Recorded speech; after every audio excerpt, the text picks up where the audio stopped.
কথায় বলে পিরিতি কাঁঠালের আটা, যে আঠা লাগলে পরে ছাড়ে না। এমনই প্রেমের টানে উত্তরপ্রদেশ থেকে ছুটে এলো নাবালিকা প্রেমিকা, যার খেসারত গুনতে হচ্ছে প্রেমিকের পরিবারকে। কেন বলছি এমনটা? তাহলে শুনুন।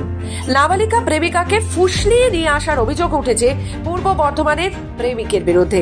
ছেলেটির খোঁজে উত্তরপ্রদেশের প্রতাপগড়ের পুলিশ পূর্ব বর্ধমানে ঘুরে বেড়াচ্ছেন।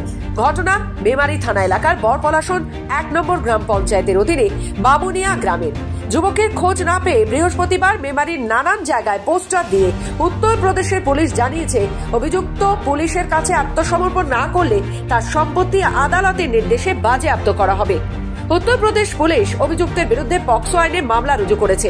পুলিশ জানিয়েছে, 20 বছর বয়সী ওই যুবক প্রতাপগড়ের কাছে একটি আসবাবের কারখানায় কাজ করতেন। সেখানেই 16 বছরের এক নাবালিকার সাথে তার প্রেমের সম্পর্ক।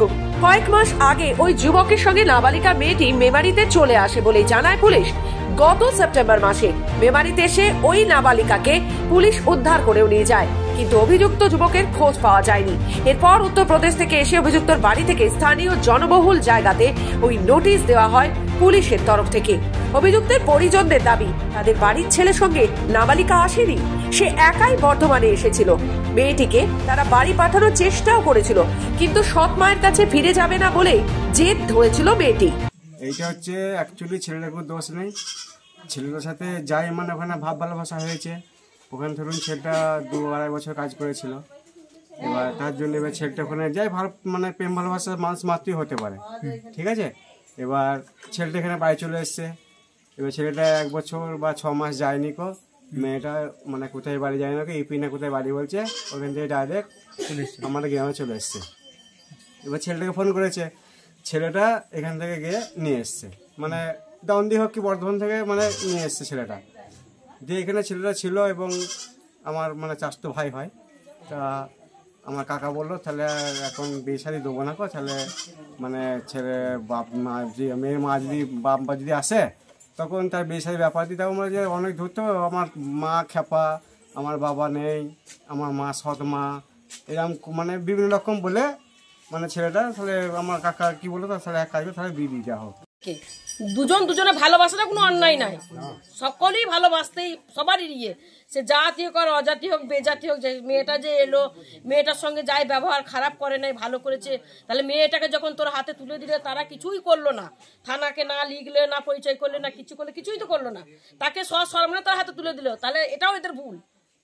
এটা যদি জানতো যে ওরা এইভাবে এরকম করবে না, তো তাহলে এইভাবে তোকে তোলাই হতো না, মোটেই দেওয়াই যেত না। মেয়েটা কি নিজেই এসেছিল? মেয়েটা নিজেই এসেছিল।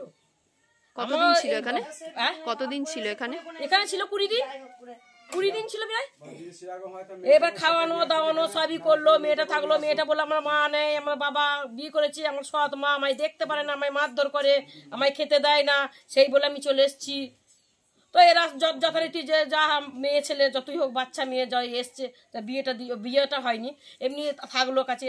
তার বাবা মাকে খবর দিল, সে বললো তোমরা যা করার করো, আমরা মেয়ে চাই না, মেয়ে নেবো না। অভিযুক্তের মা বলেন, আমরাই ফোন করে ডেকে পাঠিয়ে মেয়েকে বাবার হাতে তুলে দিয়েছিলাম। উত্তরপ্রদেশ ফিরে গিয়ে যে এমন ভাবে ফাঁসাবে বুঝতেই পারিনি। কম বয়সের জন্য আমরা বিয়ের কথাও তুলিনি। 15 দিনের মধ্যে ছেলেকে পুলিশের হাতে তুলে না দিলে বাড়ি সিল করে দেওয়া হবে বলেছে। ওখান থেকে টিপি থেকে মেরে চলে গেছে। আপনার ছেলে বাড়ি ছিল তখন? আমার ছেলে বাড়িতেই ছিল। ওদের মধ্যে কোনো কি ভালোবাসার সম্পর্ক ছিল? না ছিল, না হলে আসবে কি করে। আচ্ছা, হ্যাঁ, ওই তো ছেলেটাকে তুলে দিতে বলতে, ছেলেটাকে তুলে দিচ্ছি না বলে তাতে ছেলে এসে পালিয়েছে। ছেলে তো নাই যে ছেলেকে তুলে দেবো। এমতো অবস্থায় একদিকে ফেরার হয়েছে বাড়ির ছেলে, আর ভিটে হারানোর চিন্তায় দিন কাটাচ্ছে পরিবারটি। পূর্ব বর্ধমান থেকে সুমন বিশ্বাসের রিপোর্ট, খবর বাংলা।